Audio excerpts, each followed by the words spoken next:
Down syndrome. That's my mountain. That's what it looks like. I'll start from the beginning. In September of 2004, I met this really cute guy at work. We started dating pretty quickly in October of 2004. In November of 2004, we were engaged, and in January 2006, we were married. We knew exactly what we wanted. We were older. I was 29, he was 32, so we didn't mess around. We just went for it. But we wanted to be married for a little while, so we waited to have babies. And when we were ready to have babies, it took a while to have babies. And fertility was not our mountain, but it is something we struggled with in the beginning for a little while. Eventually, we were blessed with this guy, Luke. And Luke was the light of our lives. He was magnificent. We wanted our kids to be 2 years apart, so when we were ready to give Luke a brother or sister, we took a while again. But finally, after a long time of waiting, we were blessed with another pregnancy.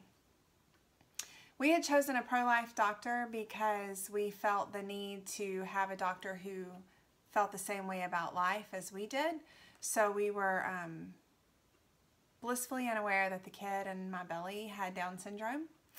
And I wouldn't change that. I was glad that I didn't know he had Down syndrome. So on his birthday is when everything begins and everything changes. And I feel like life ends. On that day, I felt that way. When he was born, the doctor said, "Do you want him clean or now?" And I said clean, so they cleaned him up and they gave him to me. And I thought, oh, he's so cute, but wait, something's wrong. And I kept looking at him, wondering what was wrong, and I couldn't figure it out. And I'd ask Mark and the nurses, and Mark said, "He looks fine to me."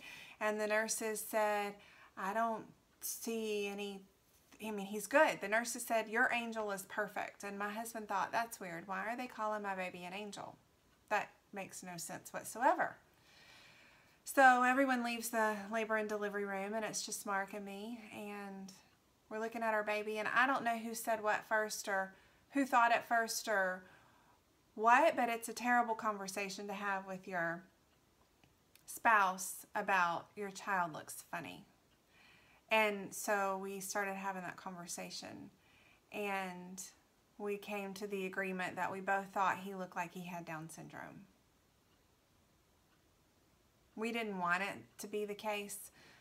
We were incredibly uneducated on Down syndrome. I had a couple of friends that I knew growing up that had Down syndrome, but knowing them didn't help. That didn't matter. They were great people, and I loved them, but I don't want a kid to have Down syndrome.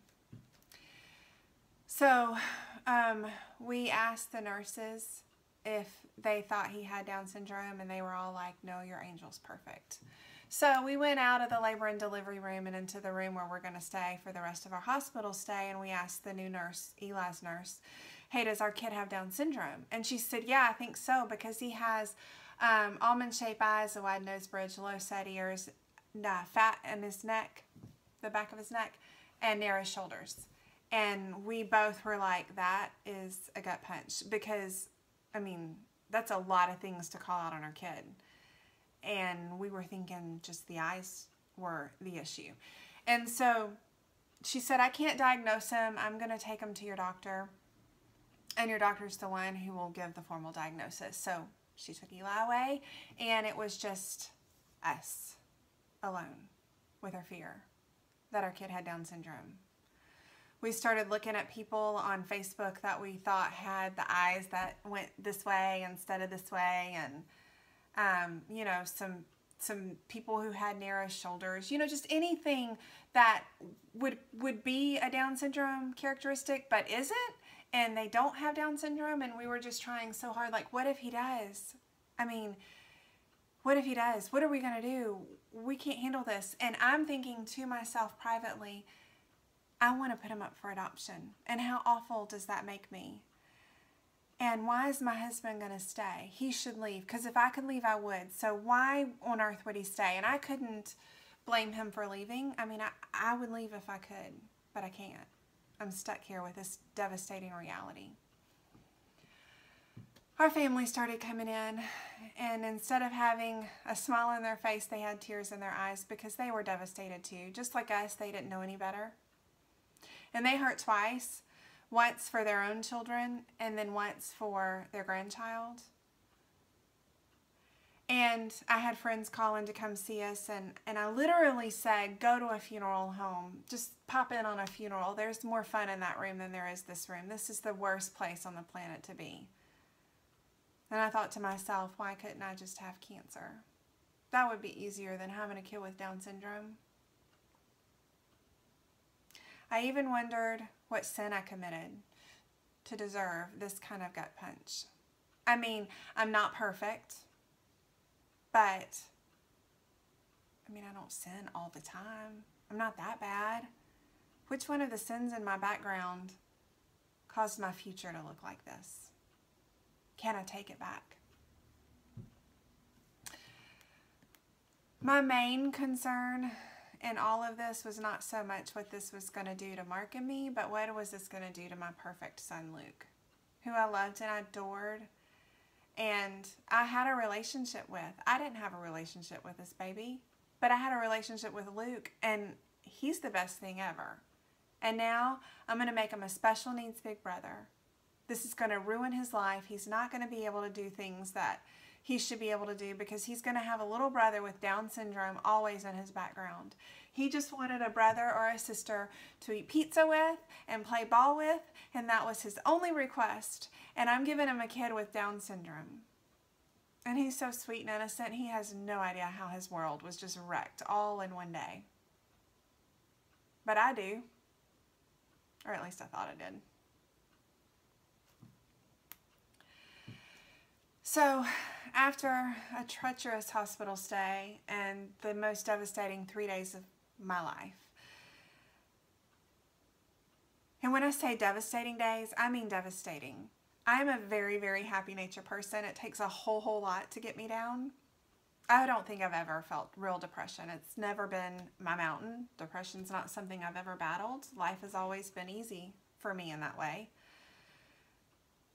And here I was in the pits of despair, having no idea how I was ever going to see light again, and deciding just someone pour the dirt on top of me because I don't want to see the light again. I just want to, I'm done. Life is over. I'm not sure God exists. If he is, he's a very cruel, cruel God to do this to us. Anyway, moving on, we're at our last moments in the hospital, and we're alone in our room with just me, Mark, and Eli. And Mark looks at me and he's like, you know what we need to do? We need to just fake it until we make it. We need to put a fake smile on our face, and maybe eventually our hearts will feel and believe the lies our faces are saying. And so that's what we did, because we had no other option.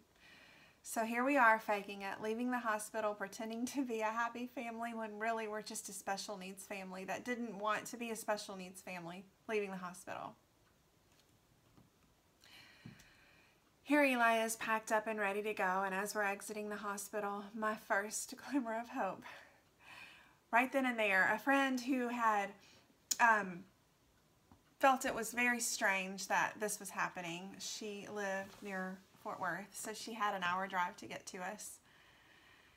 She just flies as fast as she can, but then she comes to me, and she's coming literally in the hospital doors as we are about to exit them, and she said, stop, and please don't think I'm a freak, because I feel really, really weird telling you this, but God's laid it on my heart, and I feel like I just have to obey, but he's given me a Bible verse, and I want to share that Bible verse with you, and it's John 9, 1-3, and it says, as he went along, he saw a blind man from birth. His disciples asked him, Rabbi, who sinned, this man or his parents, that he was born blind? Neither this man nor his parents sinned, said Jesus, but this happened so that the works of God might be displayed in him. And right then and there, my first sign of hope. What is this saying? Is this saying that Down syndrome could be used to glorify God? How? Where is the glory in God of a child who is less than? But here's my hope. And at that moment, I decide no matter what, I'm going to turn it around. I'm going to suck it up and I'm going to get over me, because everything I'm feeling is woe is me. And I'm going to find a way to make Down syndrome glorify God and reflect God and show God in our family and in our children. And I'm ready. I don't know what this is going to look like, but I'm ready. Let's do it. So we go home, and it's time for me to tell all my friends that my child is defective. So terrible.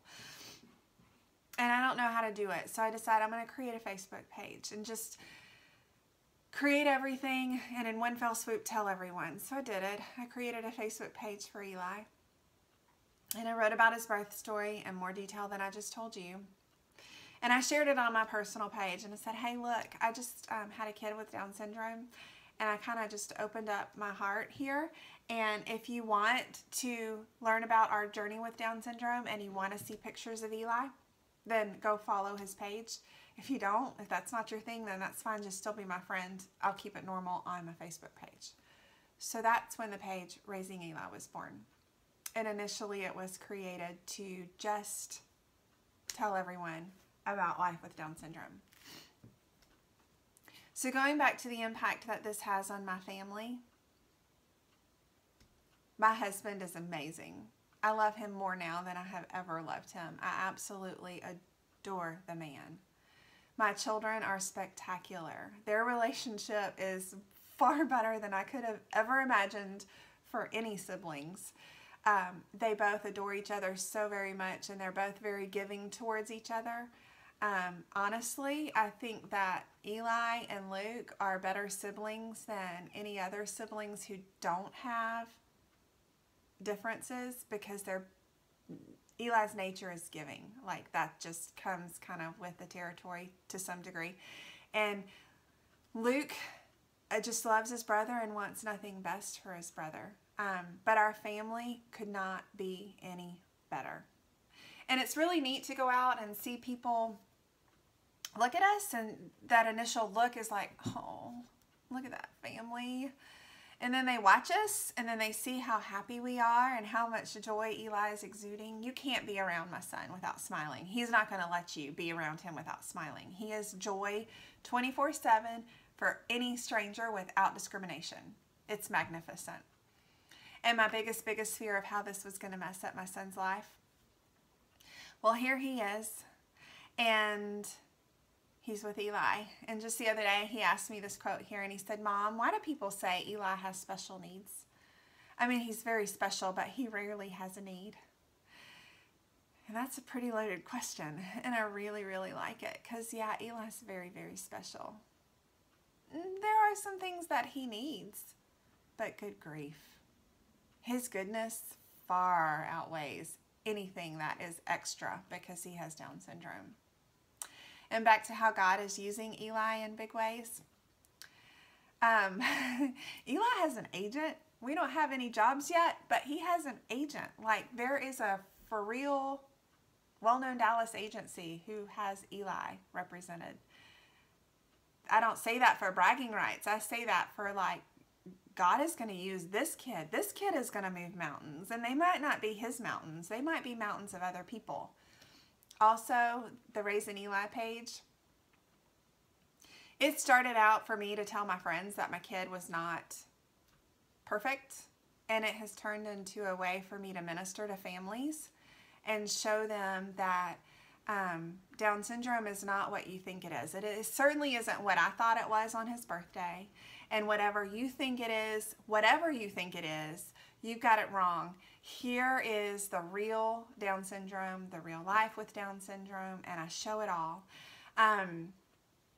And my goal is to lower the abortion rate of prenatally diagnosed people with Down syndrome. They are aborted 90% of the time. And in some countries, they're never brought home. And that is devastating, because without these people in our planet, in our world, in our families, in our homes, in our community groups, we are the ones missing out. They provide joy on a level we can't provide. And I've been told, I don't know how true it is, but I've been told that people chose life because of the experience of the Raising Eli page. There are 12,000 followers, and while that is unbelievable. I really want millions and millions more, because with a 90% worldwide abortion rate, there is a lot of good from Eli that I need to show the world so they can get it right and know before the doctor tells them that they should abort, because doctors usually do, that they are worth having in your home and in your family and as your kid's sibling. Thank you so much for listening to me today. I hope that you got something from this, and I hope that I've helped you realize no matter what your mountain may be, if you can find a way to give God glory in it, that mountain just may be the biggest blessing you're ever going to get in your life. Thank you so much, and have a great day.